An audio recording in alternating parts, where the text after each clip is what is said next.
எல்லோருக்கும் இனிய காலை வணக்கம். ஒரு சிறுகதை தான் பார்க்க போகிறோம். ஒரு ஊரில் ஒரு பெரிய பணக்காரர் வசித்து வந்தார். அவர் திடீர்னு இறந்து போயிடுறாரு.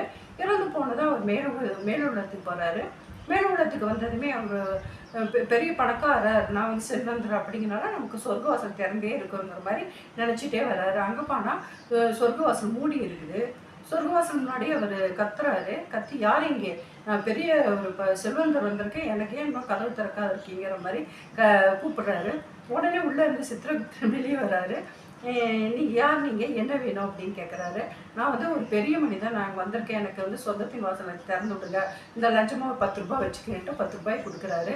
உடனே சித்திரகுப்தன் சிரிக்கிறாரு. இந்த லஞ்சம் கொடுக்கறது, கதவு திறந்து விடுறதெல்லாம் பூலோகத்தில் தான் நடக்கும், இங்கே அதெல்லாம் நடக்காது. நீங்கள் செய்கிற நல்ல காரியங்கள் இந்த மாதிரி தான், இங்கே புண்ணிய காரியங்கள் தான் உங்களுக்கு இங்கே கதவு திறக்கவே முடியும். நீங்கள் இந்த மாதிரிலாம் லஞ்சம் கொடுத்தாலாம் கிடைக்காது அப்படிங்கிற மாதிரி சொல்கிறாரு. அப்படியா, அந்த அனுமதி சீட்டு எங்கே கிடைக்கும், எவ்வளோன்னு சொல்லுங்கள், எவ்வளோ காசு இருந்தாலும் நான் அதை கொடுத்து வாங்கிட்டு வந்துடுறேன் அப்படின்னு சொல்கிறாரு. உடனே சித்திரகுப்தன் அதெல்லாம் நீங்கள் காசு கொடுத்தாலும் அது கிடைக்காது, எங்கேயுமே கிடைக்காது. நீங்கள் செய்கிற தான தர்மங்கள், நல்ல காரியங்கள், புண்ணிய காரியங்கள், இதனால தான் உங்களுக்கு அந்த அனுமதி சீட்டு கிடைக்கும். அந்த அனுமதி சீட்டை நீங்கள் கொண்டு வந்தால் மட்டும்தான் இந்த சொர்க்கவாசல் திறக்கும். நீங்கள் எதாவது நல்ல காரியங்கள் செஞ்சுருக்கீங்களா அப்படிங்கிற மாதிரி கேட்குறாரு. உடனே அந்த செல்வந்தர் யோசிக்கிறாரு. ரொம்ப நேரம் யோசிக்கிறாரு. யோசித்து அவருக்கு ஞாபகம் வரல. கடைசியில் ரொம்ப நேரம் யோசித்த பிறகு அவருக்கு ஞாபகம் வருது. நான் ஞாபகம் வந்தது சொல்கிறாரு.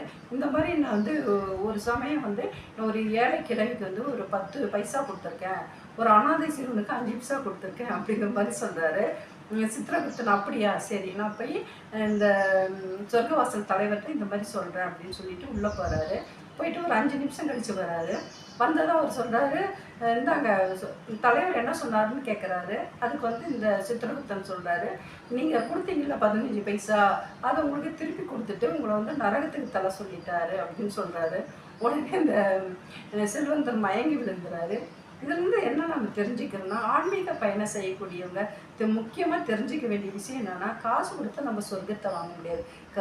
கருணையினால் மட்டுமே சொர்க்கத்தை நம்ம திறக்க வைக்க முடியும். இந்த கதையிலேருந்து நாம் தெரிந்து கொள்ள வேண்டிய விஷயம் என்னென்னா, நம்மளால் முடிஞ்ச உதவிகள் செய்யணும் அப்படிங்கிறது தான் இந்த கதையிலேருந்து நம்ம தெரிஞ்சுக்கிறோம். மீண்டும் நாளை சந்திப்போம். நாளை ஒரு நல்ல சிறுகதையோடு நான் மீண்டும் சந்திக்கிறேன். நன்றி, வணக்கம், வாழ்க வளமுடன்.